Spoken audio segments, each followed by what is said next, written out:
Hello girls and boys, welcome back to Read Me a Story. Greetings from Hong Kong. I'm Pat Kozyra, and greetings as well to my grandchildren, Max, Theo, Josephine, Charlotte, Penelope, and Simon. All 6 of you. Love you all.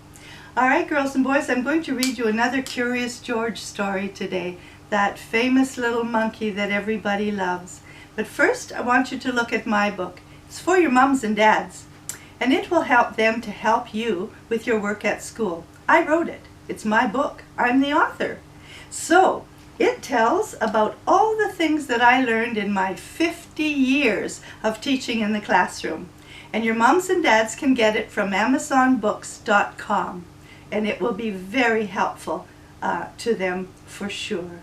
Now these 2 stickers here are just 2 of the 5 awards that this book has already won. So I'm quite proud of that. All right, time for Curious George. Let's go. Here he is, Curious George, that famous monkey. Today we're going camping. Curious George goes camping. This is George. He was a good little monkey and always very curious. This weekend, George and his friend, the man with the yellow hat, had special plans. They were going camping. At the campsite, the man with the yellow hat unpacked their gear while George looked at all the tents. He saw tents for big families, and one just the right size for a puppy. There were even tents on wheels. "Would you like to help me put up our tent, George?" the man asked. George was happy to help. It would not be hard to set up a tent, he thought. But it wasn't easy. "George, why don't you fill our bucket with water at the pump?" his friend suggested. "We'll need it by our campfire later when we roast marshmallows." Marshmallows. George loved marshmallows. He couldn't wait to try them roasted. "Now, don't wander off and get into trouble," the man warned. But George did not hear him. He was already gone. At the pump, George worked the handle up and down. Soon his bucket was full, and on the way back down the trail, he saw a family packing up. George watched a girl put her bucket of water on a campfire. The fire sizzled out. George thought that looked like fun. So he poured his bucket of water on the next campfire. "Hey!" yelled a camper. "We weren't finished with that yet." The camper began to chase George, but George didn't mean to cause trouble. Now he only wanted to hide. He ran into the forest as fast as he could, but the camper's footsteps followed close behind. George ran faster and faster, and the footsteps came closer and closer, until suddenly they were passing George. Why, it was not a camper chasing George now. It was a deer. What fun to run with a deer! Forgetting all about the camper and the marshmallows, George ran after the deer.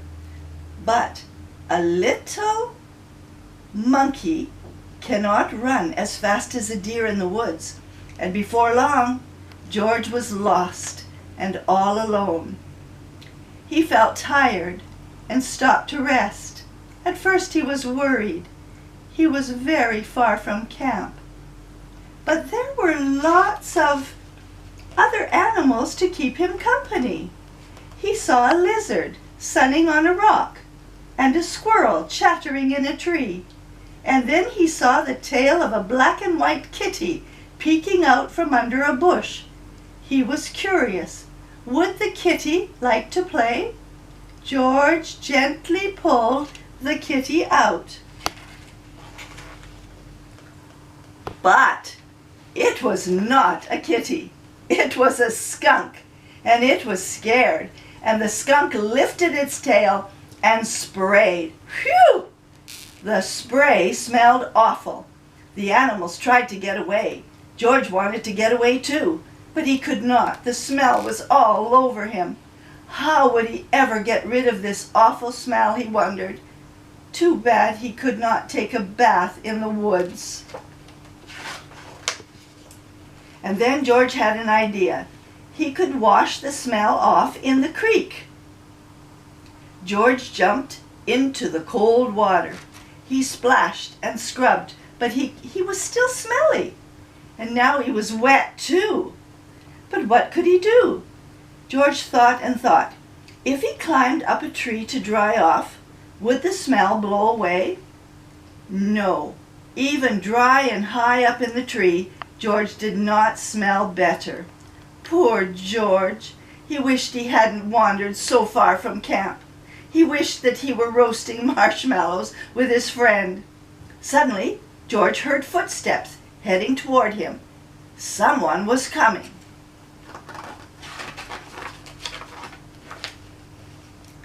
It was the forest animals. But they ran right by him. They had seen something scary, and George saw it too. It was a fire.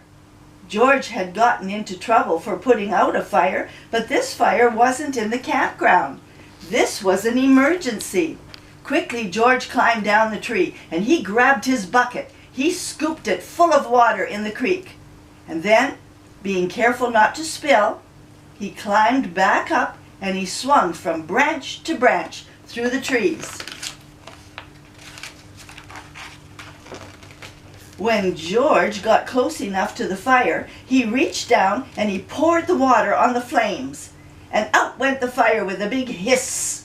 And just then, George's friend rushed out of the forest with a ranger. "George," he called, "I was afraid you would be here." "It's a good thing you were here, George," the ranger said. "We saw smoke from the campground, but you put out this fire just in time." George was glad to help, and the man with the yellow hat was glad to see that George was safe. But he had a funny look on his face. "George," he asked, "what is that smell?" Back at the campsite, George's friend helped him get rid of the awful smell. After a strange bath in tomato juice, George smelled fine. And then the man with the yellow hat invited the ranger to cook dinner with them over their own small campfire. "Fires can be nice if you're careful," said the ranger. George agreed, especially for roasting marshmallows. And that's the end of that. That was an exciting story, girls and boys. And it really is true about tomato juice. I remember when our dogs used to come home having a fight with a skunk, and we would always have tomato juice ready to wash them with. And it worked. Takes away the smell. All right, thank you for joining us, girls and boys. And we'll see you next time for another session of Read Me a Story. Bye for now.